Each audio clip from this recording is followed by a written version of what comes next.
आपल्या सहज सुंदर अभिनयाने प्राजक्ता माळीने सर्वांची मनं जिंकून घेतली आहेत. जुळून येती रेशीम गाठी या मालिकेमुळे ती घराघरात लोकप्रिय झाली. तिने यामध्ये साकारलेली मेघना ही भूमिका आजही प्रेक्षकांच्या लक्षात आहे. महाराष्ट्राची फुलवंती म्हणून प्राजक्ताला ओळखलं जातं. ती सोशल मीडियावर कायम सक्रिय असते. नुकतंच तिने इंस्टाग्रामवर आस्क मी सेशन घेतलं. यावेळी प्राजक्ताने चाहत्यांच्या विविध प्रश्नांची अगदी दिलखुलासपणे उत्तरे दिली. संपूर्ण महाराष्ट्र जिचा चाहता आहे अशा प्राजक्ता माळीचा पहिला क्रश कोण होता, असा प्रश्न तिला इंस्टाग्राम आस्क मी सेशन मध्ये चाहत्यांकडून विचारण्यात आला.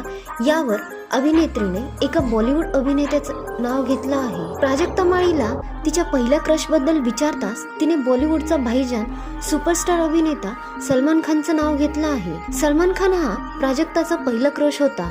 याच आस्क मी सेशन मध्ये प्राजक्ताला ती बिग बॉस मध्ये जाणार का असाही प्रश्न विचारण्यात आला होता. यावर अभिनेत्रीने नाही असं उत्तर दिलं. दुसऱ्या पोस्ट मध्ये तिने चाहत्यांना हेल्थ टिप्स सुद्धा दिल्या आहेत. प्राजक्ता ताई, तू मला एक परफेक्ट हेल्थ टिप देऊ शकतेस का, असा प्रश्न अभिनेत्रीला विचारण्यात आला होता.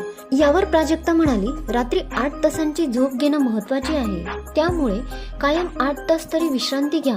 आणखी एक गोष्ट म्हणजे रोज 20 मिनिटं मेडिटेशन करा. दरम्यान प्राजक्ता माळीच्या वर्कफ्रंट बद्दल बोलायचं झालं तर ती आता अभिनेता अंकुश चौधरीसह देवखेळ या झी5च्या सिरीजमध्ये झळकणार आहे. याशिवाय महाराष्ट्राची हास्य जत्रा या शोचं सूत्रसंचालन सुद्धा प्राजक्ताच करणार आहे.